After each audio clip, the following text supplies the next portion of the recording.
ઉમરા વિસ્તારમાં શાળાએ બનેવીના ઘરે ચોરી કરી હતી। પોલીસે હાલ આરોપીને પકડી પણ પાડ્યો છે।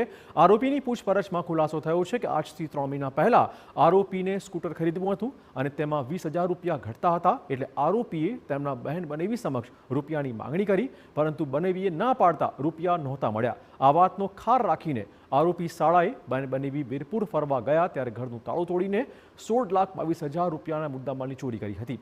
આરોપી જયકુમાર ભંડારીએ ઘરના ચોરીને ઘરની દિવાલમાં ચણતર કરી સંતાડ્યા હતા। પોલીસે ચોરી થયેલ મુદ્દામાલ આરોપી પાસેથી રિકવર કર્યો છે।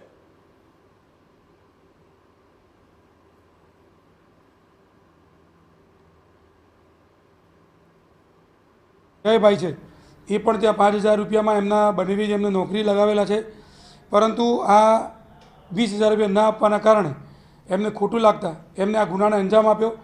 અહીંયા લાવીને એમને પૂછપરછ કરતાં મુદ્દામાલ બાબતમાં પૂછતા એમને મુદ્દામાલ એમના સુવંદીસ આવાસમાં બેડરૂમમાં જે અભરાઈ છે, અભરાઈના ખૂણામાં કાણું પાડી અને ત્યાં મુદ્દામાલ સંતાડી ઉપર સિમેન્ટથી બંધ કરી દીધેલું હતું। જે ક્રાઇમની ટીમ પહોંચતા એમને જાતે આ મુદ્દામાલ બતાવી અને મુદ્દામાલ રિકવર કરેલ છે। સમાચાર પાટણથી, જ્યાં રાધનપુર